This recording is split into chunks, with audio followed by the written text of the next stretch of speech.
Oh, it's doing now. Okay. Okay. I think maybe give it 3 minutes and then you guys can start. But I think it's Okay. recording. Okay, guys, I'm gonna drop off. Thanks, huh? Okay, thank you.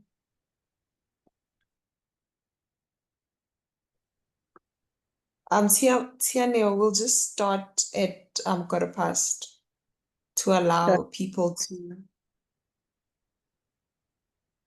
Can you hear me? Yes, I can hear you. Yeah, so we'll just wait so that we can allow people to join. Yeah, okay, no problem. Yeah.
Okay, we'll just start the session. Okay. Am I sure? Can you see my screen? Oh no, it's not yet sharing. You can see my screen, right? Yes, I can see you. Okay. So we're going to be doing capital allowances today. Let me just quickly put this here. So we're going to be doing capital allowances, and I'm just going to first take you through the notes, and then we'll do the question after. So we allowed capital allowances on improvement on asset not owned by the taxpayer, and this allowance can be allowed in terms of Section 12 Cap N. For this allowance is applicable when LSC holds a right of use to an occupation of land or building, and the taxpayer then effects improvement on the land, and the lessor is a government or an exempt entity. The lessee has incurred expenditure to effect an improvement and uses the improvement for the production of income or to derive income. So if you guys could remember, last week we did a special allowance on improvements. So in an event where the lessor is a person who is tax exempt or government, the lessee will not be allowed a deduction in terms of Section 11, but rather Section 12 Cap N, provided that those improvements are used for the purposes of deriving income. A taxpayer is also allowed a deduction in terms of Section 12 Cap E if the taxpayer or the company is a small business corporation as defined. So for the purchase of manufacturing asset, the taxpayer will get 100% deduction on the cost. And for your non-manufacturing assets, the taxpayer will get 50% of cost in year one, and then 30 and 20% in the subsequent years. This allowance is not apportioned for time. Manufacturing assets are allowed as a deduction in terms of Section 12 Cap C. So, in an event where the taxpayer purchased a new and unused manufacturing asset, the taxpayer can get 40% allowance in year one and 20% in the subsequent 3 years. If the taxpayer purchases a second-hand asset, the taxpayer will get 20% in year one and 20% in the subsequent 4 years. Wear and tear allowance, a taxpayer can get a Section 11E allowance on movable assets that do not qualify for Section 12 Cap C, which is the allowance on manufacturing assets, and Section 12 Cap E, which is the allowance for small businesses for both your manufacturing assets and your non-manufacturing assets. And this movable asset that a taxpayer can qualify for Section 11E for needs to be used for the purposes of trade, and it needs to be a movable asset. Manufacturing building, when a taxpayer has purchased a manufacturing building for the purposes of manufacture, the taxpayer may qualify for an allowance at 5% of the cost incurred, excluding the cost of the land. This allowance is claimable for improvements to manufacturing building as well. And if you guys could remember, last week we dealt with improvements in terms of Section 11G.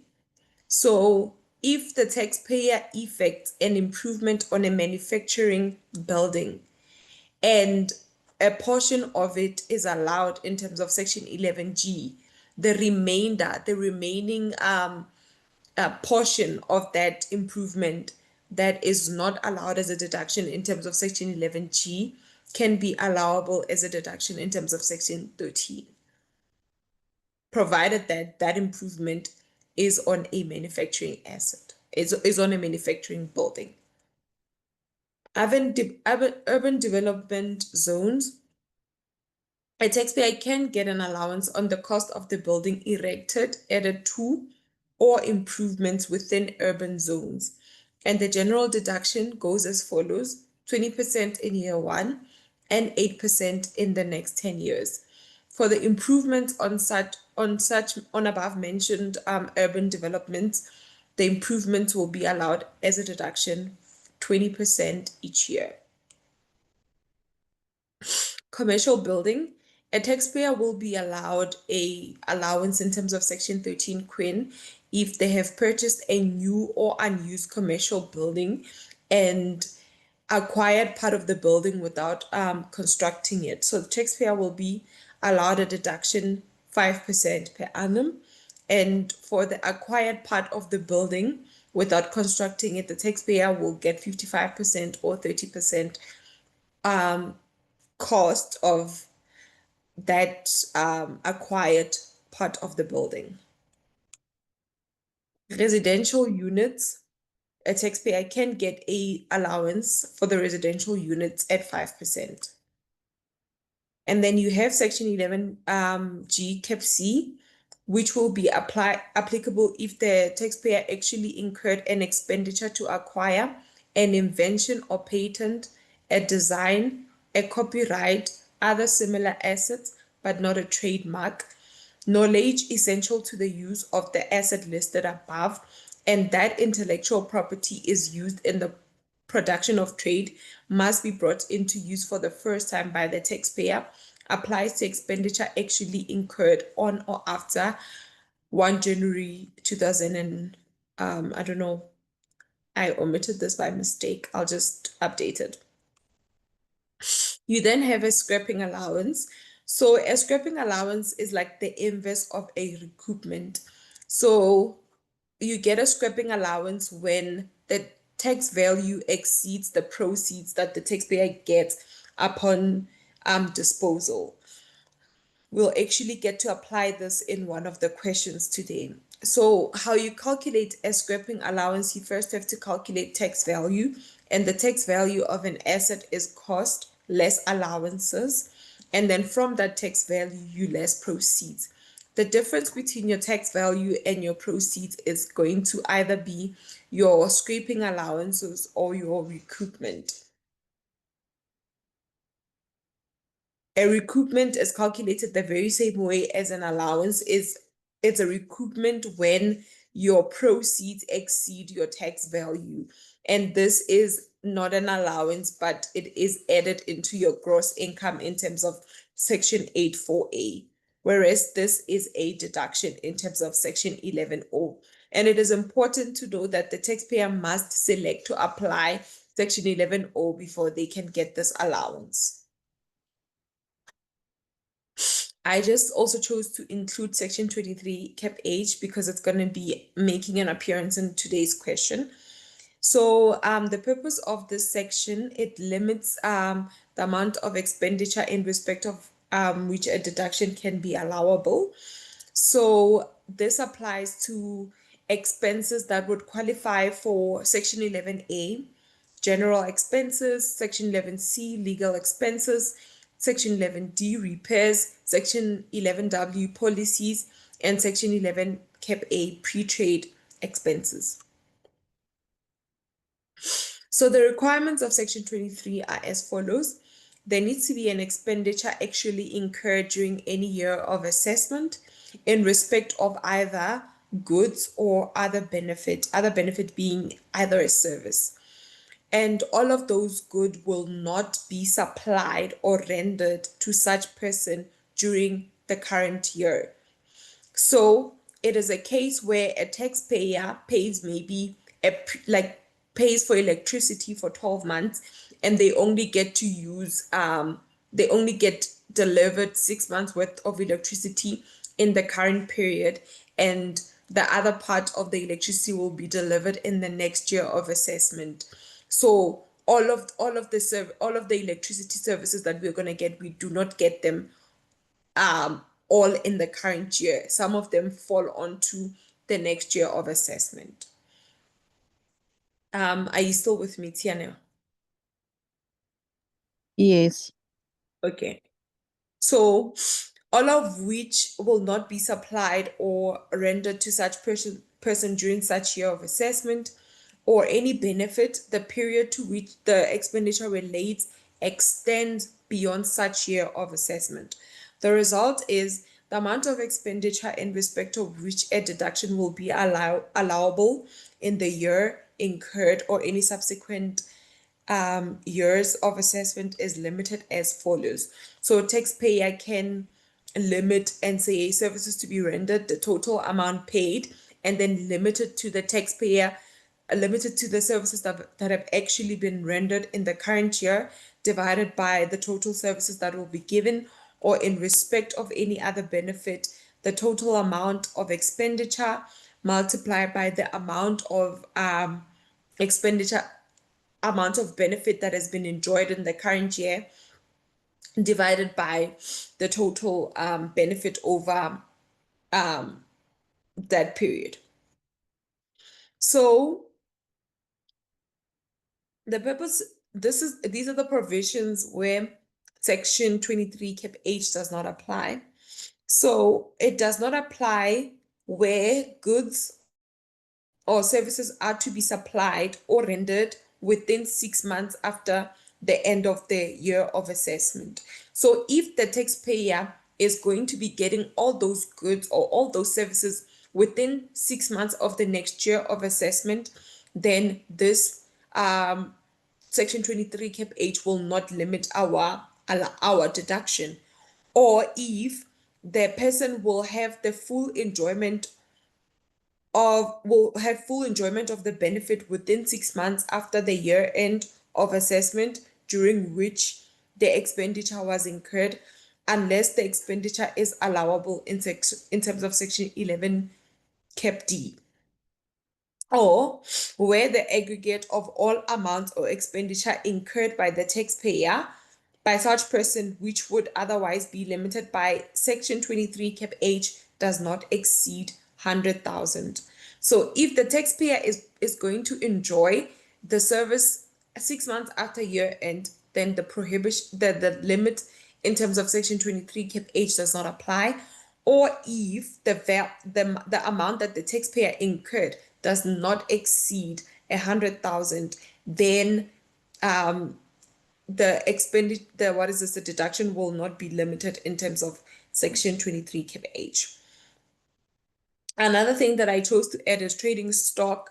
So purchases of any trading stock will be allowable as a deduction in terms of section 11A as a general deduction, and opening stock will be allowed as a deduction, and then you have to add back closing stock. So the thinking behind it, in order for you to maybe not forget like what you're supposed to do with opening stock or closing stock, is to think about it this way. So a taxpayer in the current period purchased trading stock for like 150. So the taxpayer would have gotten a deduction in terms of section 11A for the full 150. But at the end of the year, we still have closing stock on hand for 50 rand, right? So it means that we've actually claimed for more than we would have sold in that year. So we have to then add it back in the next year, because we are planning to still be selling the stock in that year of assessment. We need to less it because we technically still haven't gotten a deduction of that stock that we purchased, because last year we added it back as closing stock. Are we still together? Yes. Okay. I'm going to now move to the question of the day. Okay, so as mentioned, in today's question, we are going to be dealing with capital allowances. So for question 7.1, we have Cellcom Pty Ltd. So every time, like I always say, when I get a question, when I analyze it, I look at like what type of company I'm getting. In this case, this is a private company. So I'm thinking in my head, will this be a small business company as defined? So Cellcom is part of the cell phone industry, and it provides cell phone reception and call services. So I note this down as the normal course of business. This is what they derive their income from. It has an extensive customer base that was created during the past few years. The company's current financial year ends on the last day of June. So I know that my year of assessment runs from the 1st of July until 30 June.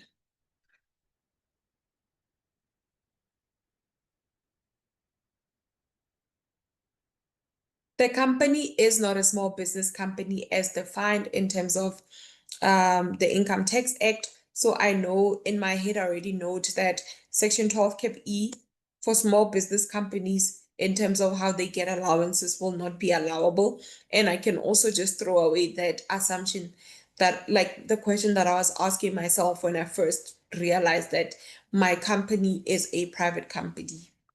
The company is registered as a vet vendor, only making taxable supplies. So in my head, I'm already thinking the company only makes taxable supplies, which means it makes 100% taxable supplies. So it doesn't have to apportion any input vet that it claims.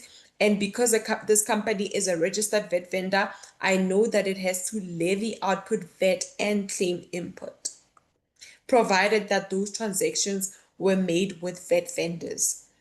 All transactions are conducted with registered vet vendors unless specifically stated otherwise. All amounts exclude VAT unless stated otherwise. Where necessary, Cellcom obtained valid tax invoices and required documentation for all its transactions. The following information relates to Cellcom's activities for the current financial year. Gross income amounted to 2 million before taking into account the information below. So already I know that this is going to be my starting point. That's what I'm thinking. Cellcom's employees belong to Cellcom's employees belong to the company's approved pension fund. Cellcom contributes to this fund on behalf of the employees. The contributions made on behalf of the employees amounted to 245 during the current year. So I know that any contributions that a company makes to any pension fund or any fund for their employee is deductible by the company in terms of Section 11L. And this is what we dealt with last week when we were doing special deductions. Cellcom then incurred salaries of 1.2 million, and I know that this is a general deduction, so this 1.2 salary will be claimable as a deduction in terms of Section 11A. The financial manager, Mr. Amount, resigned on the 31st of July 2022. To prohibit him from trading in direct competition to Cellcom, the company paid him an amount of 550 at the date of compensation for his restraint of trade during the following 5 years. The amount was included in Mr. Amount's income and on his 2023 tax return. So this is a restraint of trade as we dealt with last week, and a restraint of trade is allowable as a deduction for the taxpayer who's paying it in terms of Section 11C Cap A. Right? And this is either going to be allowed over the lesser of the actual period that the actual period that the taxpayer has paid this restraint of trade for, or for 3 years as stated in the legislation. By the lesser of, they mean the one that will result in the least deductions. So you need to calculate what the amount that the taxpayer will be able to claim as a deduction under 5 years and under 3 years, and then you take the lesser of the two. The debtors clerk indicated that the list of doubtful debts amounted to 2.5 as at 30 June 2023. Cellcom does not apply IFRS 9 accounting standard for the financial period, and 70% for the financial period reporting purposes, and 70% of the list of doubtful debts are in arrears by more than 90 days, but not more than 120 days. The doubtful debt allowance claimed in the previous period amounted to 750. So what you should know about doubtful debt is that you always have to add back an allowance that is claimed in the previous period. You have to add it back into your gross income and then claim an allowance for the current year for the 2.5 million. And we will go into detail for this 2.5 when we do the solution. There's a note that specifically explains this. Cellcom management decided to establish ties with other service providers, and it concluded an agreement with Shop a Lot Center to rent shopping spaces from it. The period of the lease is 10 years, so highlight that. And the occupation date is the 1st of October 2022. According to the lease contract, Cellcom must pay a lease premium of 40,000 on the occupation date and what is this? 7,000 monthly rent. So lease premiums are deductible by the person that pays them in terms of Section 11, and they can either be over a period of 10 years or the lease period. So I think they made a mistake here by saying 1 October 2022. It was supposed to be 2023 so that we can be able to apportion this for time, because it was not for the full year of assessment. It was for a portion thereof. And you can apportion your Section 11 allowance for lease premiums for a number of months. And obviously with the rent that they pay on this on this building that they are leasing, they can get a Section 11A deduction on it. So Celcom concluded on agreement with office space to lease a piece of land with a small business for its head offices. The lease contract determines that the lease was going to be for a period of 20 years from the 1st of September 2022. So that is the commencement date. According to the contract, Celcom must effect improvement and extend the office spaces for a stipulated amount of 1.5. The improvement commenced on the 1st of October 2022 and they were concluded at 1 January 2023. So this is when we are going to start claiming on the lease improvements.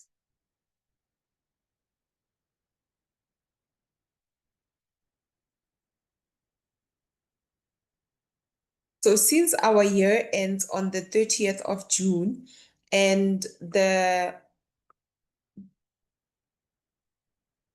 what is this? And the improvement were completed on the 1st at a cost of 1.4, but it was brought into use on the 1st. So we are going to use the date that it was actually brought into use, not the date it was concluded. Sorry for that.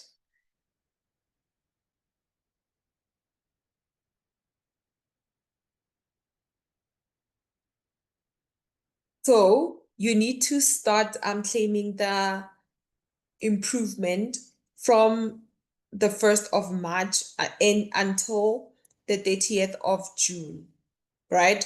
And you can also apportion your leasehold improvement deductions for time. So a taxpayer can get a deduction over for a period of 25 years or for a period of 19 years. So since the period of 19 years will give the taxpayer the most deductions, the taxpayer will choose the most beneficial, which would be over the 19 years of the actual lease.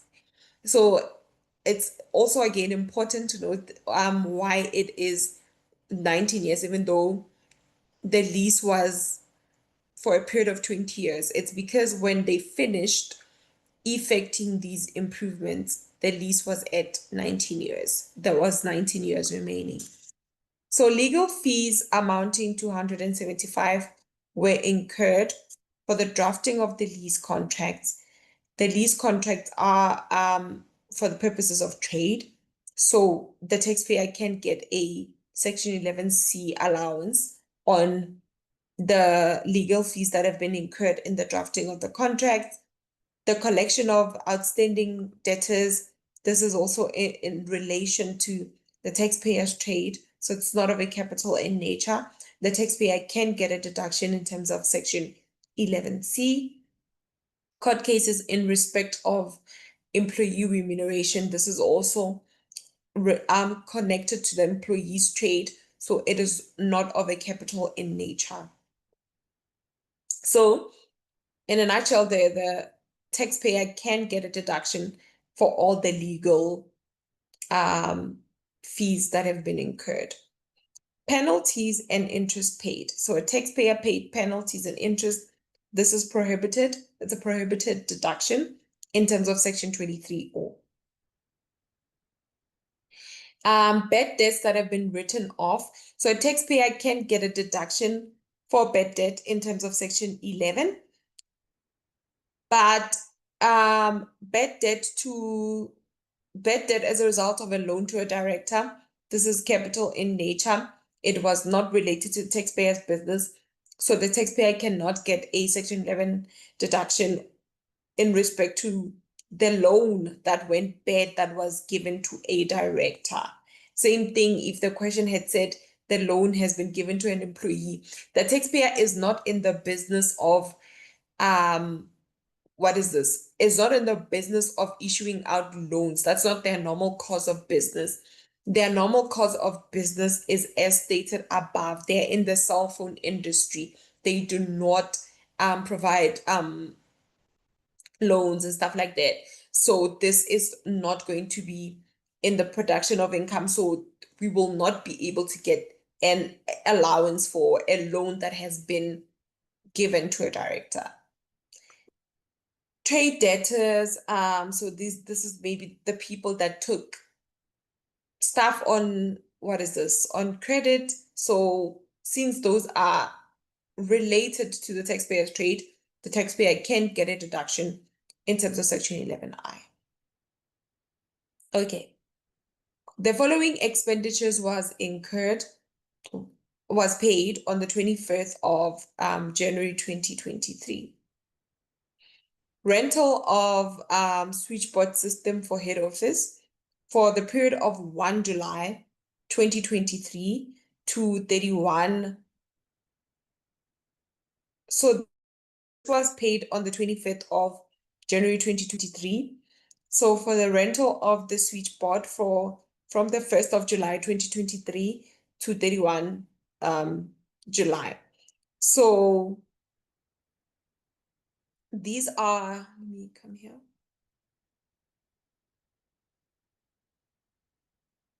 So the taxpayer is going to be eligible for Section 11H, which is for trade expenses, and also for the deposits of the delivery vehicles.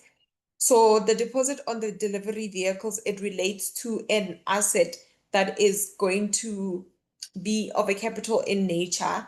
So the taxpayer will not get a deduction with respect to the amount that they incurred on the deposit. So repairs were incurred for the following reasons. So repairs are normally allowed as a deduction in terms of Section 11D.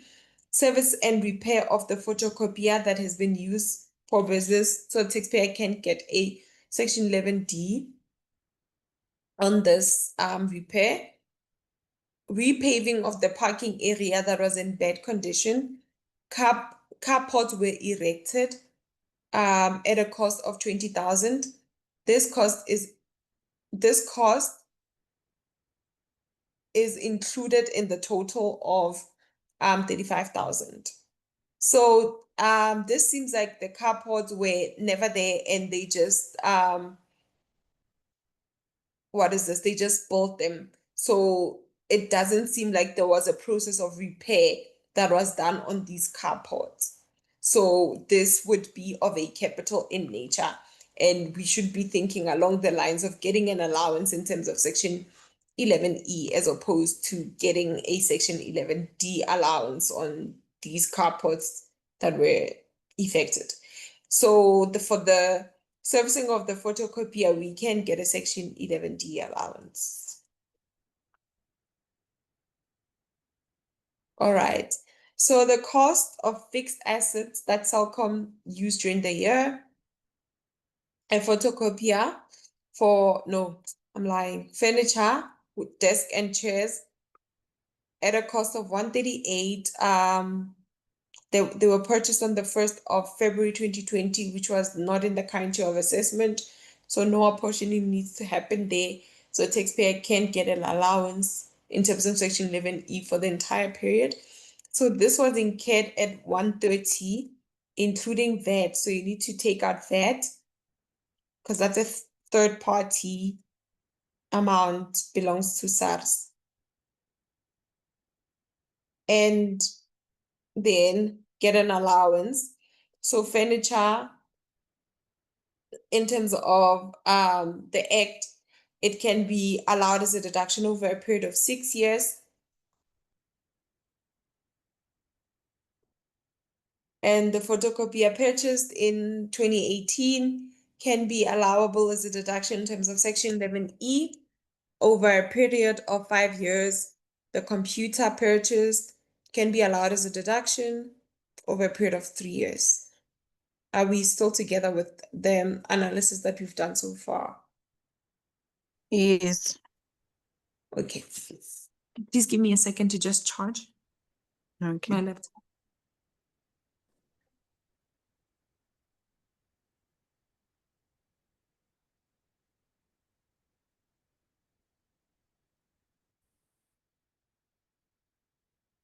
Okay. So the required is asking us to calculate the taxable income for the 2023 year of assessment.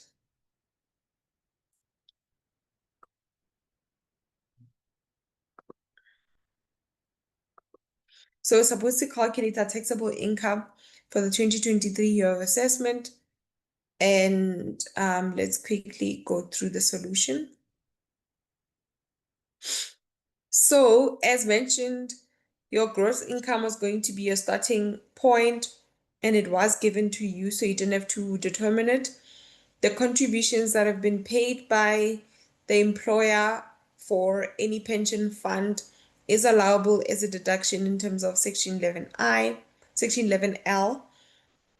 Salary is allowed as a deduction in terms of Section 11A.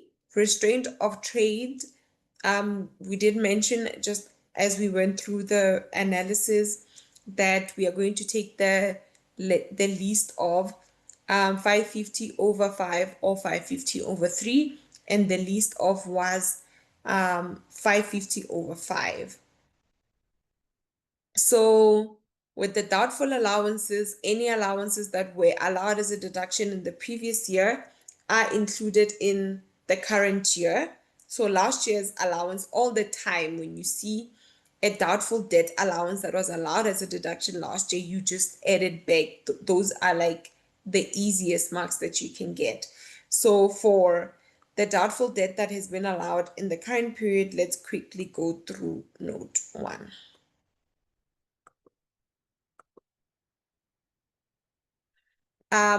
So the rule for claiming doubtful allowances states that for companies that are not applying IFRS, this is on your tax legislation in terms of Section 11J.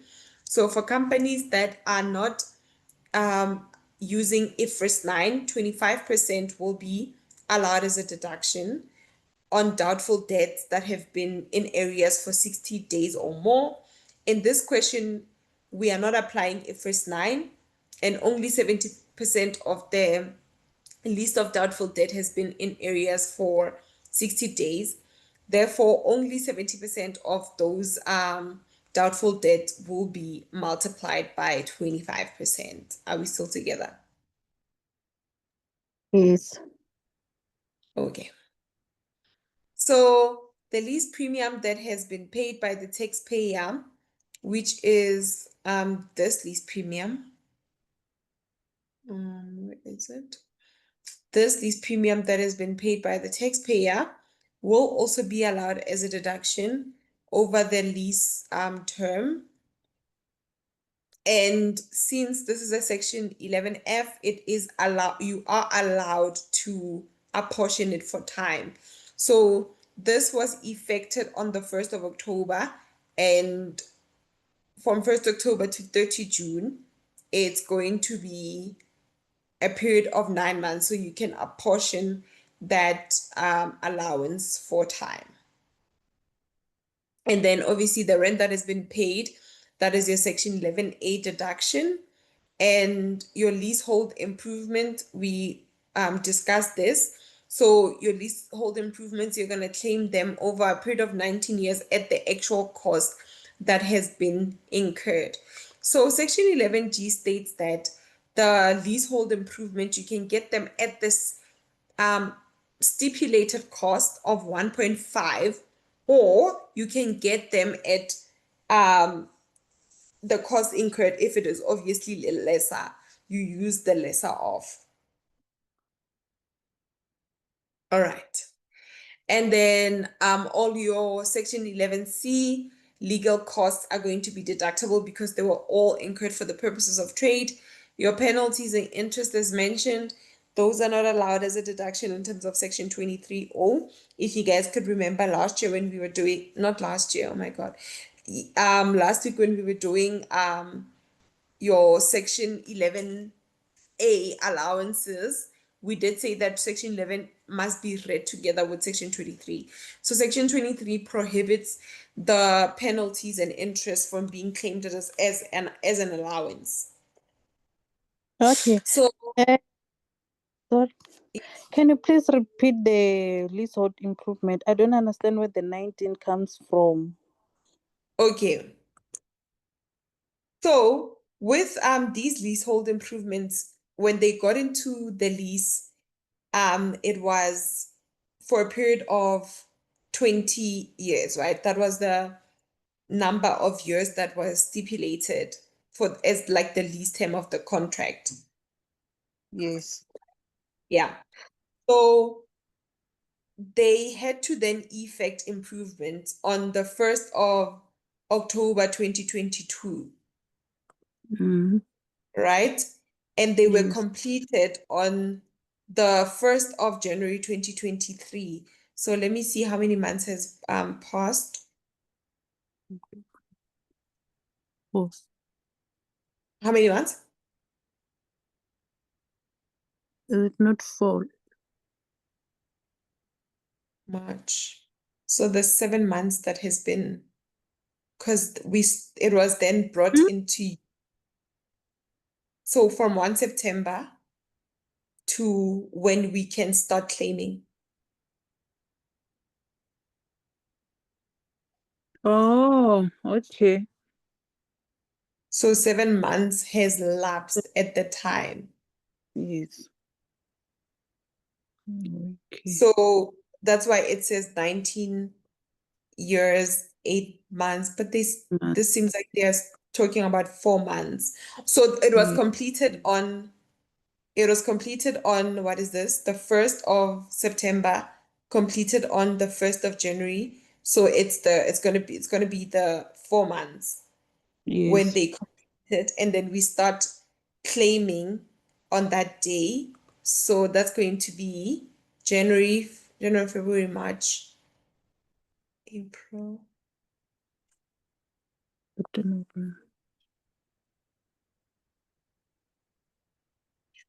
So we start claiming when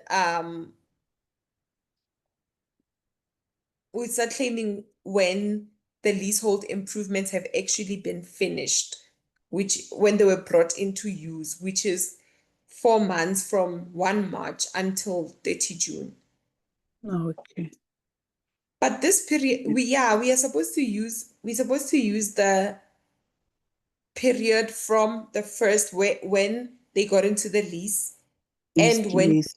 when it was brought into use, because that is 6 months exclude, because this was on the 1st of March. Yes. So March. from that 20 years, you need to less 6 months from the 1st of September to the 1st of March. So you don't have 19 years anymore, but you have 19 years, eight months.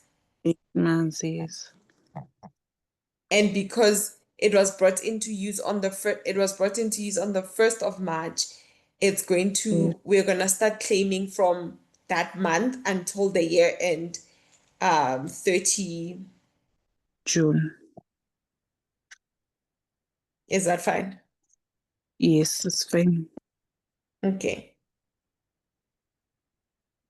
And then you have your prepaid expenses. Your rent was paid in advance.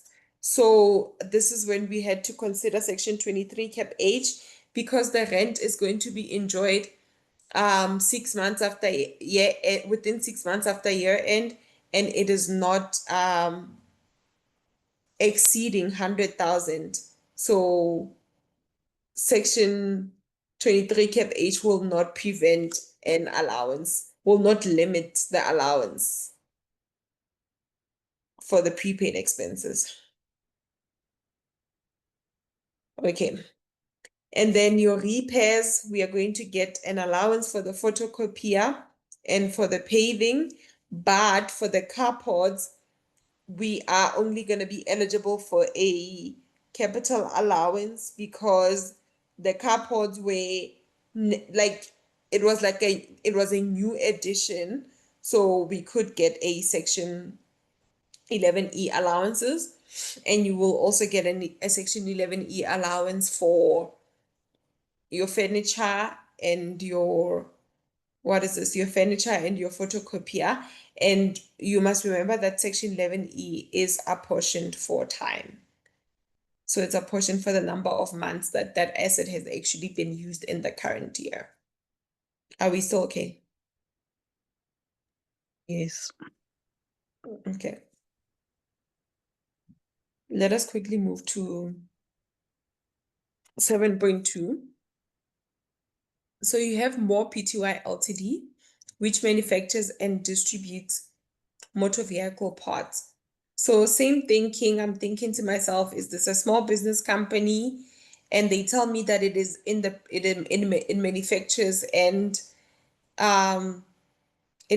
and distributes motor vehicles. So in my head, I'm thinking to myself, Section 12 Cap C, Section 13, and if this is a small business, Section 12 Cap E.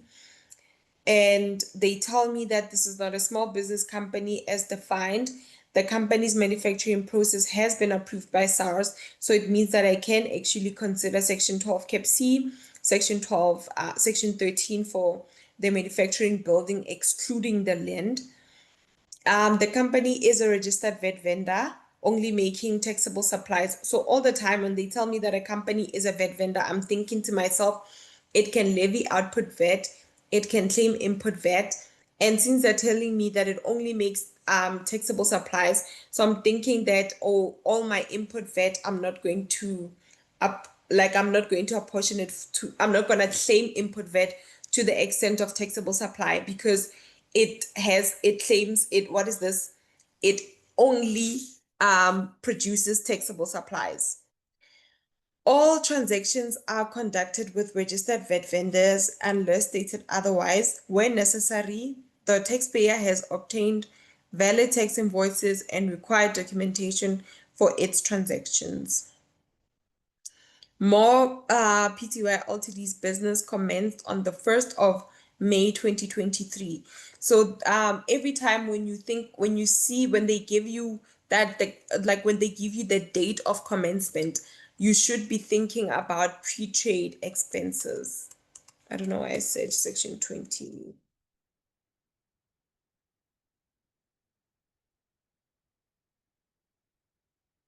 So pre-trade expenses can be allowed as a deduction in terms of Section 11 Cap A, which are your expenses that would have typically been allowed as deductions in terms of Section 11A prior to the business having started.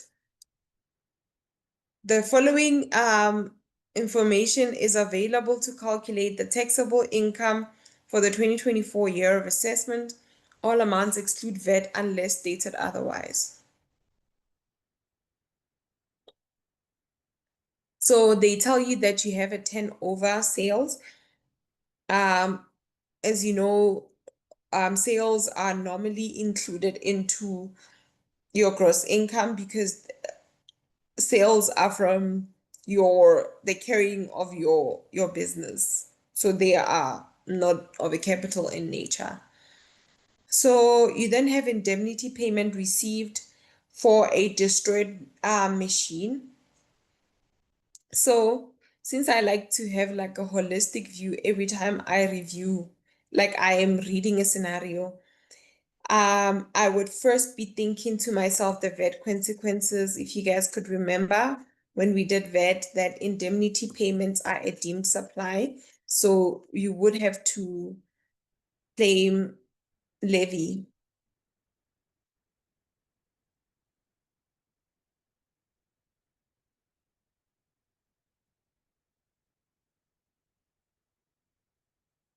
So just a thought. So indemnity payment received in terms of a destroyed machine, B. So let's go to note 1 to read what exactly happened to this machine. The company purchased a new machine from a registered vet vendor for 800,000 on the 1st of May 2023. So the cost of the machine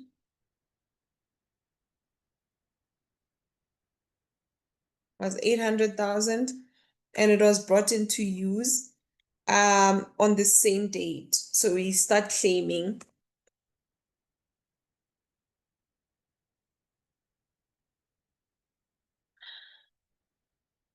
And they tell us that this was new and unused. So I know that in the first year, my allowance is going to be 40% and subsequently 20%.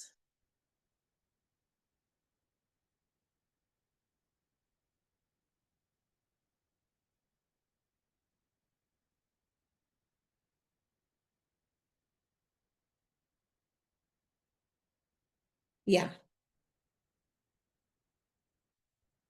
This machine was destroyed in a fire on the 1st of January 2024, and this company then received an indemnity payment from an insurance of 550. So this is like sort of like a disposal.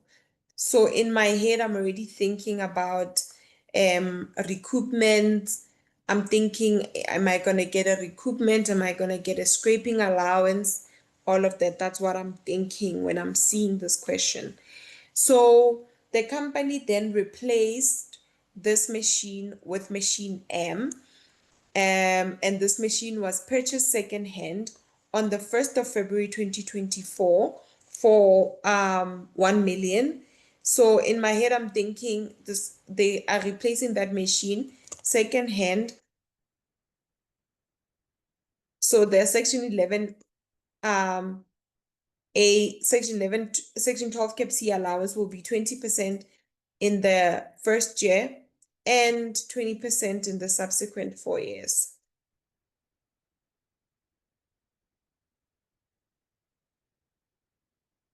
Okay. And was brought into use directly in the production of income, directly in the process of manufacture on the 15th of what is this? On the 15th of February 2024. So are you still with me? I'm still with you. Okay.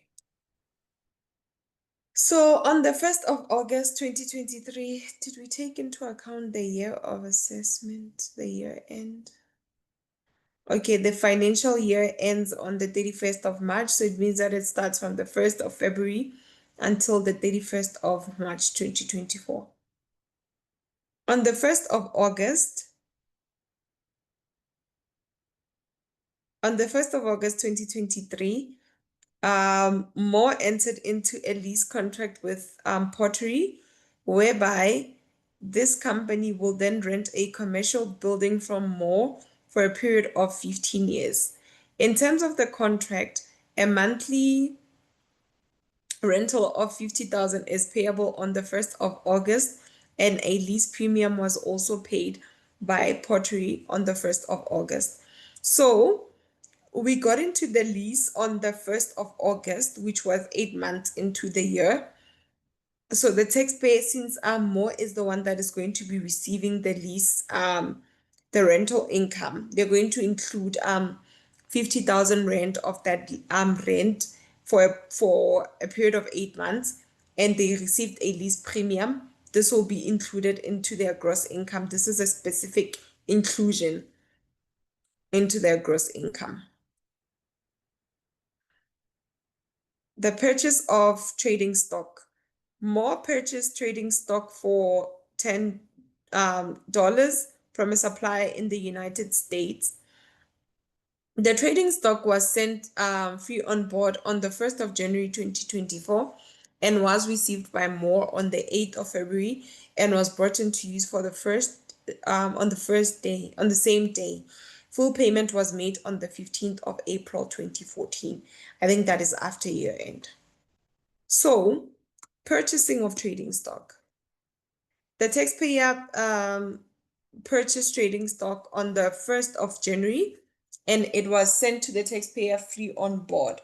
So the right of ownership transferred to Moore on the 1st of January. So the value of the trading stock, because this is denoted in US dollars, it would be 10,000 multiplied by the spot rate on the day that they, what is this? The day that the risk and rewards passed to them. This is in terms of Section 25, Cap D. Okay. Another thing that you should realize is that because the taxpayer is going to pay this American company on the 15th of April, like after year end, they have an account payable, right? They have an account payable, and since they have an accounts payable, I think we also covered this in last week's TAT, where we had a loan at year end. So Section 24I requires us to calculate any exchange gains or losses on loans at year end. So we need to calculate the forex gain or the forex loss as at year end. So on the 1st of January 2024, Moore would have paid this 10,000 at a rate of 7.50. But at year end, the rand has weakened against the dollar. So the taxpayer is going to now be expected to pay this loan at a rate of 8 rand. So they have a loss because they are going to pay more than they would have on the transaction date. So this is a forex loss in terms of Section 24. Are we still together? Oh, and now I'm lost. Where did I lose you? You. Hey, I think just because I didn't understand, I didn't attend the last class. Okay, I can still like explain to you in simple terms, right? So do you understand on the purchase day, like this, what is happening here? Do you understand it? That Yes, that one is simple, you understand, right? yes, that one is simple. Yeah. So in terms of Section 24I, we are supposed to calculate any gains or losses, because do you agree with me that at year end, Moore owes this American company 10,000 US dollars, right? Do you Yes, do you at least agree with that part, right? Yes. yes. So if they had paid this company on the 1st of January, they would have been expected to pay this loan at 7.50 rand, right? But because the loan is still outstanding at year end, if they were to pay it at year end, they would have to pay it at a rate of 8 rand. So you need to calculate the what is this? The foreign loss, the forex loss because of the rand weakening against the dollar. because now they are gonna have to pay this loan at 8 rand at year end if they were to pay for it. But should they have paid for it on the 1st of January, they would have paid it at 7 rand 50. So the difference between the 8 rand and the 750 would give you your forex loss in terms of section 24I. Same thing would have happened if maybe this company, if more, was going to receive money from this US company at 8 rand. This would have been a gain because they are now expected to get more than what they would have gotten at transaction date on the 1st of January. Do you understand? Yes. Yeah. Okay. So even at the date where they pay, where more pay, like let's say on the 14th of, let's say maybe we're doing the next year of assessment, on the 15th of April, more is also still supposed to calculate any foreign movement, like it's supposed to calculate any gains or losses. So on the on the 15th of April, they will now be expected to pay this loan at a rate of 8 rand 10 Mm.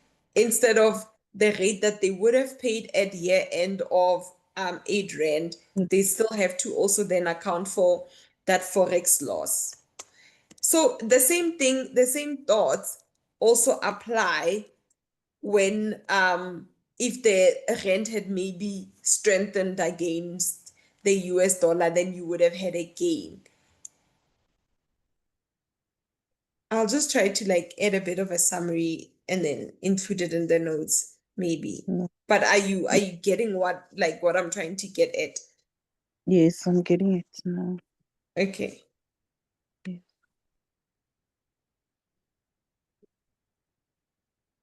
Okay. More PTY Ltd truck was stolen on the 1st of December. The truck was not insured. It was new and brought into use on the 1st of June 2023 at a cost of 200. So you are going to what is this? You're going to get, this was given to us. Where is it? So the tax legislation allows for a deduction for trucks over 4 months. Because this truck was brought into use on the 1st of June, and 1st of June to end of the year is 6 months, we will get a Section 11E allowance on it. It is a portion for time. So, and the truck was stolen. So this is sort of like a disposal of some sort. So now you need to calculate your scrapping allowance in terms of Section 11O. And if you could remember, I said to calculate your scrapping allowance as tax value, which is the cost of the asset minus the allowance. So we only got an allowance of the one calculated up here. And no proceeds were received from insurance or anything. So that would be 0. So your scraping allowance would be this 200,000 minus whatever value we're going to get here when you calculate the allowance. So this is going to be a scraping loss because you're going to say 0 minus this tax value. So your scraping allowance is calculated as proceeds less tax value. But we'll get into detail when we do the what is this? The solution. Okay. So you then have depreciation that was calculated on all non-current assets of 750. So an easy mark to get every time when you get a question like this, that is sort of hinting that you would have to make adjustments to whatever values that they've given you. Depreciation, you always have to say this is an accounting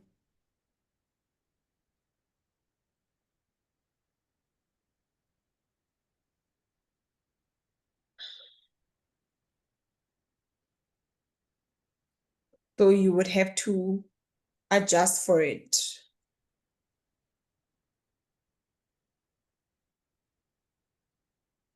So basically meaning that you are going to less your depreciation from note 5. So this should be 0 because it's not a tax principle, it's an accounting principle. The capital allowances do not match your depreciation. So you have to now calculate your capital allowances and then just minus that 750 that they've given you, because that is a value that is calculated based on financial accounting or accounting principles. Are we still together? Yes. Okay. More Pty Ltd owns the following non-current assets: a factory that was erected during the 6 months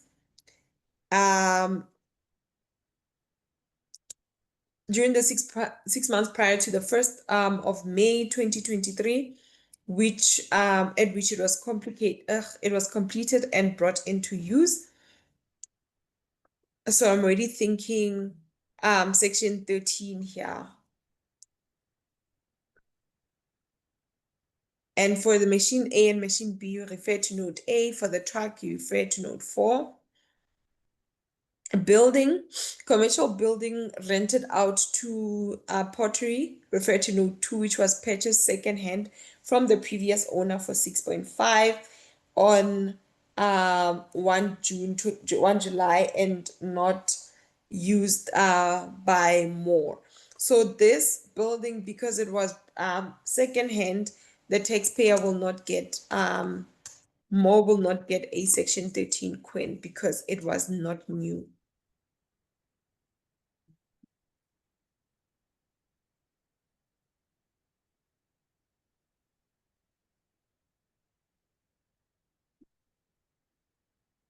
Because if you could remember when we doing the notes, we said that section 13 allows for a deduction on commercial buildings that are new and unused. Okay. Salaries and wages, these are general deductions in terms of section 11A.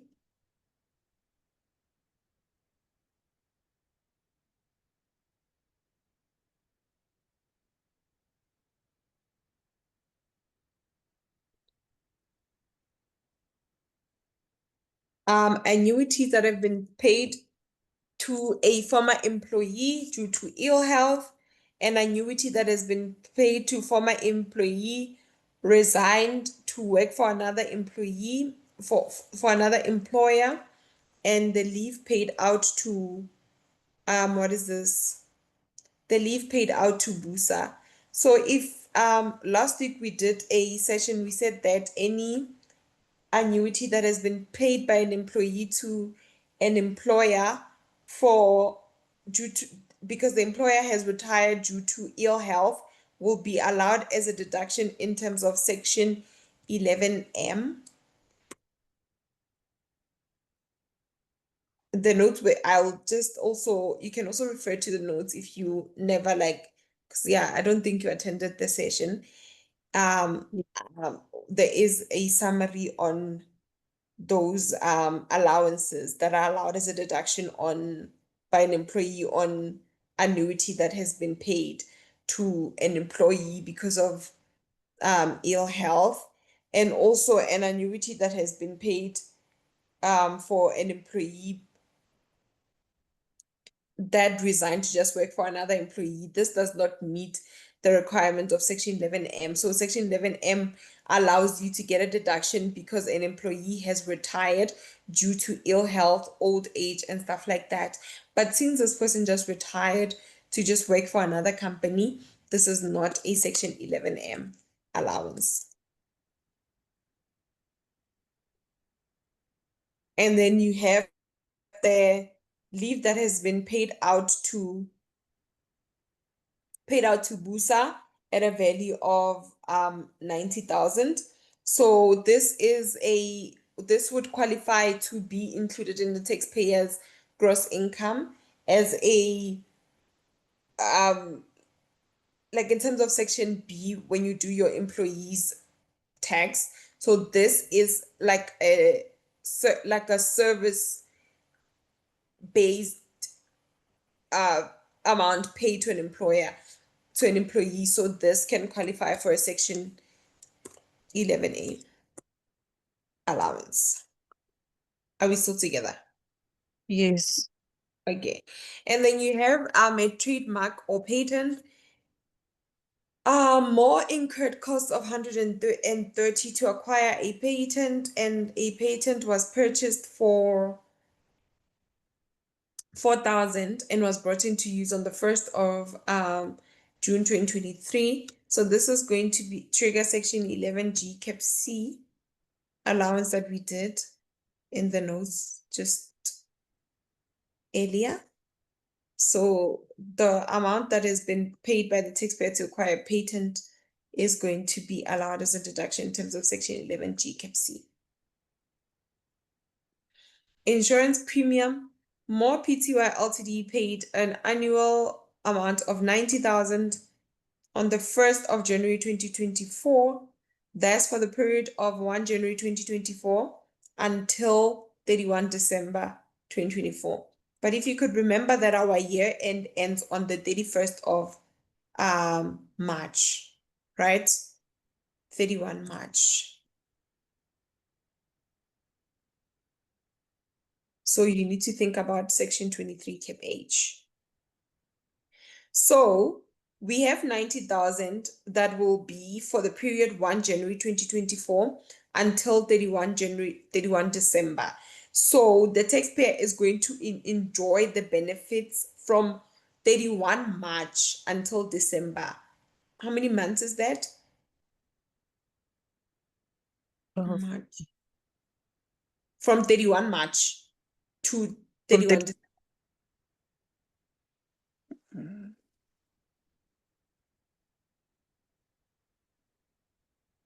9.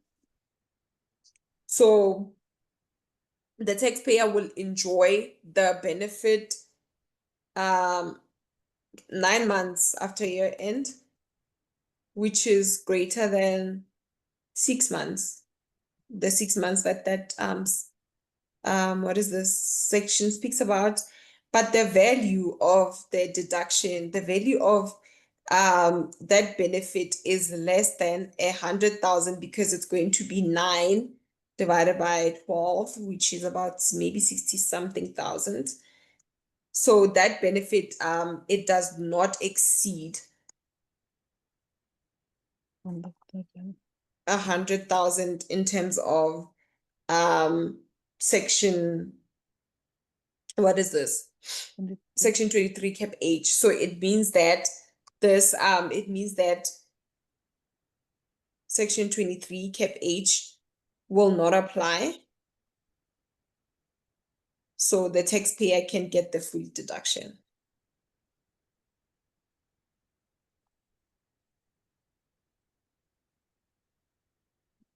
Current year. And this is exactly how you're supposed to show it when you're answering your question. Like analyze, so show the marker that you know what you're doing. More Pty Ltd borrowed an amount of 4.5 to erect a factory. That one that we just spoke to in the note 5. And the interest paid on the loan to finance the building was incurred from the 1st of November 2022 until 30 April.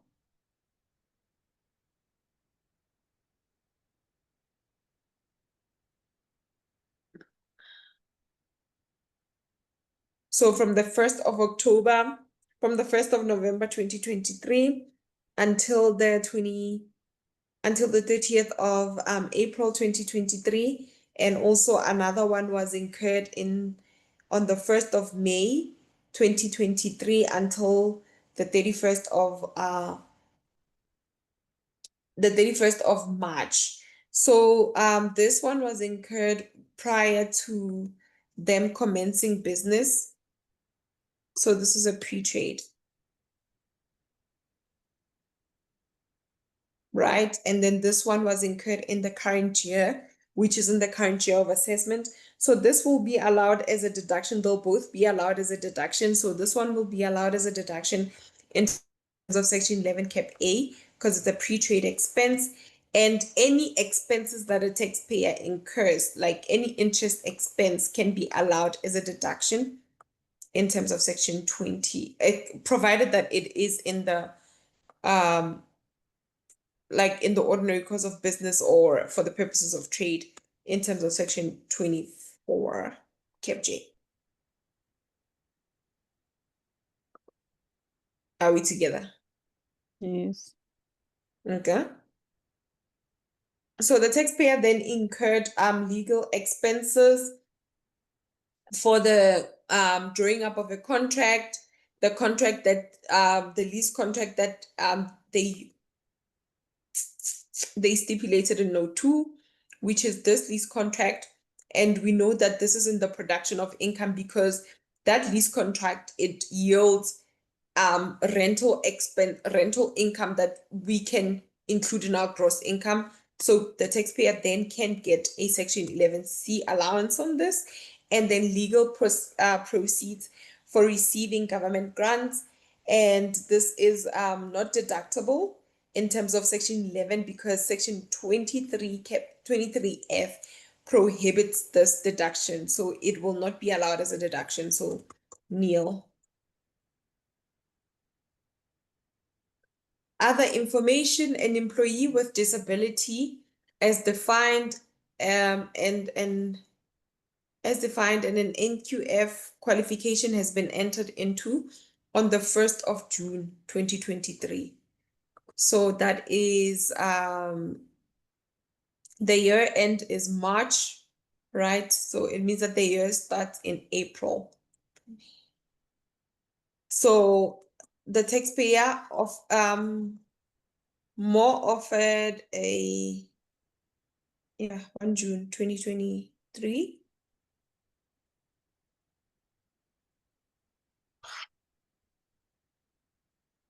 More offered an employee a learnership. The employee continued the learnership until the 31st of March 2023 when he successfully completed it. So the taxpayer is going to be able to get a learnership deduction in terms of Section 23, Section 12 Cap H. We also did this last week. And we know that for disabled employees, this is going to be 50,000 Rand. Since this started in the 1st of June until the 31st of March, it is going to be for a period of 10 months. So we can apportion our deduction for time.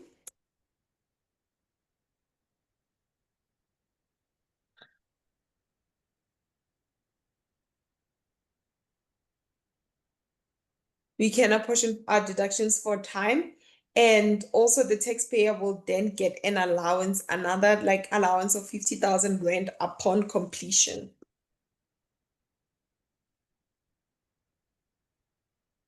Of the full 50K. We have closing stock on the 31st of March 2024. And we also, they gave us this trading stock at cost, and they also gave us the trading cost, the closing stock, sorry. They gave us the closing stock at a cost price, and also they gave us the market value of the trading cost, right? So you are supposed to use the cost of the closing stock because that's the one that you actually claimed when you were claiming your Section 11A allowance. So this is the one that we're going to use. And if you could remember from the summaries that we did earlier on, we said that you add back closing stock in terms of Section 22(1).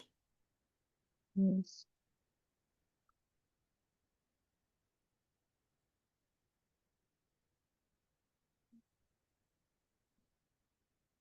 Yeah. And we also have a list of doubtful debts that amounted to 40,000 or 400,000. More still does not apply. What is this? IFRS 9 standard. And for the purposes of the financial period, 90% of the lease have been in areas for more than 20 years and 120 days, and we'll just deal with this in the what is this? Solution. Calculate the tax liability of more for the 2024 year of assessment. So tax liability means that you actually have to calculate tax.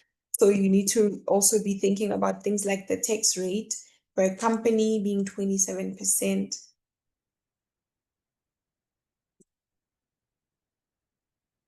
Okay, let us quickly go through the solution. This was a mouthful.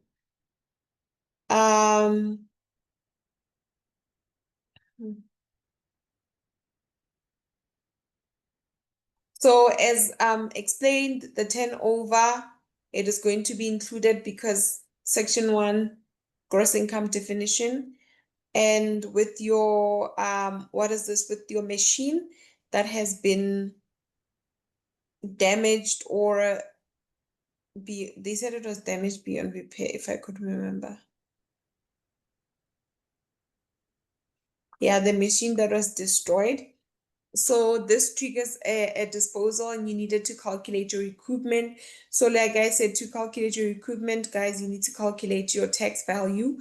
Your tax value is the cost minus your allowance, right? And another thing that was very important to remember with this question was the fact that you also need to account for the allowance in the current year, because that machine was purchased in the current year, new and unused. You needed to account for a section 12 cap C allowance for that current year. So that needs to show in your calculations. And in terms of paragraph 35 of the 8th schedule, the indemnity that has been received will be proceeds. So to calculate your recoupment, you're going to take your proceeds less your tax value, and you are going to include that 70,000 in a typical scenario, that 70,000 into your gross income. But because that machine was replaced by another machine, the recoupment will be limited to the what is this? Will be limited to the extent of the capital allowance that you have claimed this year for another machine. Are you still with me? Yes. Yeah. So because we then replace this machine, is it a machine? Yeah, this is because we replace this machine, we can't claim the total 70,000 recoupment. We need to apportion it for the allowance, capital allowance that we got in the current year, which like for the machine that we replaced this one with, which was at 20%. So 70% multiplied by 20%. And then you are going to also get an allowance for the machine that you just bought, the one that you just replaced, the replacement machine, at that cost price, excluding VAT, and at a rate of 20% because it was a second-hand machine. The lease premium that have been received is going to be included in the taxpayer's gross income in terms of your special inclusions. The rent also has to be included because it is a what is this? It meets the section the gross income definition. Your purchase of your raw material will be allowed as a deduction in terms of section 11A. And if you could remember that you had to actually what is this? I think they gave us 2 purchases of raw material. Yeah, so they gave us the purchase of raw material for South Africa, and they also gave us the purchase of raw material for the trading stock that we purchased from that US company. So we had to get a section 11A deduction for it, and the translation you translate it in terms of section 25 cap D, which would be the spot rate at the date the risk and rewards transferred to us. And your exchange your forex loss you would also get a deduction of it in terms of section 24I. And you then have your truck that was stolen. So you need to calculate your scraping allowance in terms of section 11O. Like I said, to calculate your scraping allowance, same way you do your recoupment, you need to first calculate the tax value, and you need to say proceeds less tax value. And another important thing to remember is to always think about the allowances, the capital allowances for the current year. So every time maybe you do a question and there's either like a disposal or like an asset has been damaged or stolen or whatever, this should be your framework. Current year allowance. And then calculate your recoupment or scraping allowance.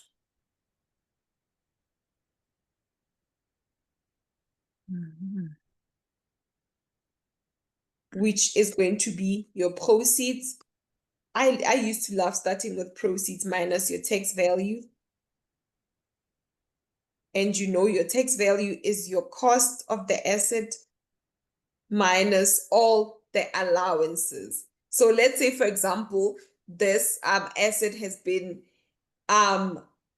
getting allowances for the past 3 years. You're going to take the allowances for the past 3 years. So allowances, all the allowances,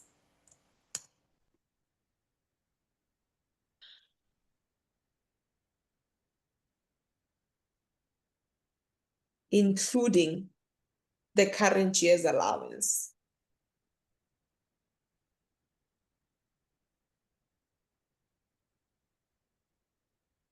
Is that clear? Yes. Okay. And then you need to get a section 13 allowance for that manufacturing building that was erected, and there is no section 13 quin on that commercial building because it is not new and unused. Great stuff. So most of the things, it's the ones that we've also discussed. We did say that your salaries are going to be allowed as a deduction in terms of section 11A. Your section 11M is applicable on the that annuity that has been paid to a person who retired, and your section 11M is not going to be allowed for a person who just moved from one employee to another. And your what is this, the leave pay, it is some sort of like remuneration in terms of section 7 cap B. So you're going to get a section 11A deduction. There's no deduction for the trademark. And we did mention that the taxpayer's stock is going to get a deduction for the patent in terms of section 11 cap G. So the section 11 G cap C is limited to 5,000 rand. So because we had the taxpayer had actually expended 4,000 rand, which is less than your 5,000, so the taxpayer is going to get the full allowance. And then we did speak about the section 23 cap H. We discussed it at length. So this is basically how you're supposed to show your answer. Show first the limit and then discuss the other amount to like see if it is in the proviso that says that it wouldn't be prohibited by section 23 cap H. And then your pre-trade expenses, we discussed them. Your interest paid, we did discuss them as well.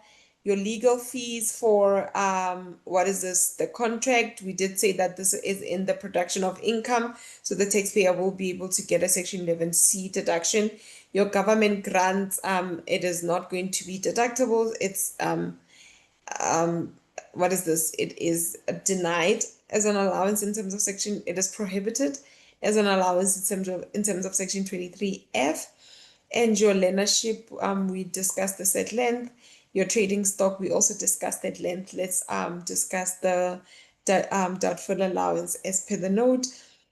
So the rule for claiming debtful allowance states that for companies not applying IFRS 9 accounting standards for financial reporting, a 40% deduction will be allowed on doubtful debts that have been in areas for more than 120 days or more. In this question, the company did not apply IFRS 9, and 90% of those doubtful debts were in areas for more than 120 days. Therefore, 90% of the list of doubtful debt will be multiplied by 40%. And also, like an important consideration that we had to make on the fact that the corporate tax for a company is 20%, 27%. Okay, let's just for the sake of time, we're just going to do what is this? So this was 7.2. I think for the sake of time, I'm just going to ask you guys to work through the other questions on your own time, because I'm seeing that we're getting to 9.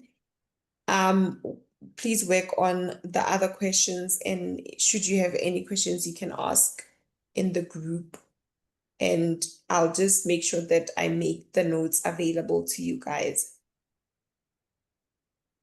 Okay. Okay. Are you still okay? Do you have any questions? Gosh, I just have a problem here. With What if when we're going to have the next class, you give us the slides before so that we can prepare? also If on you would rather have the slides before the sessions? only Okay. if it's possible. Okay, I will try to just make sure that I prepare the slides in advance so that I can provide them to the group as opposed to sending them after the session. Okay. Okay. Okay. Another question is on that one for the learnership. Mm-hmm. Yes. The 50K, we only use it for the disabled student. Yeah, and then the other one is 40 in terms of section 12 KFH. Okay. Let me search section 12 KFH.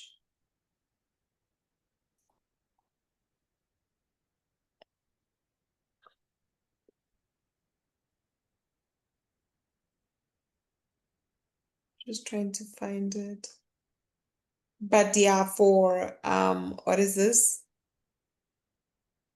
For a disabled employee, it would be 50,000, and for a person who is not disabled, it would be what is this? 40. But I'll Okay. just confirm, and then yeah. Okay. Any other question? No. And how are things going so far with tax? With tax, I don't have any problem. Okay, that's Yes, better then. yes, my problem was only with the slides Okay. for good after. Yeah. Yes, so Okay. if before I can prepare for we start the Session. session. Yes. Okay. Okay. Thank you so much. Okay. Enjoy the rest of your evening. Bye. Okay, thank you.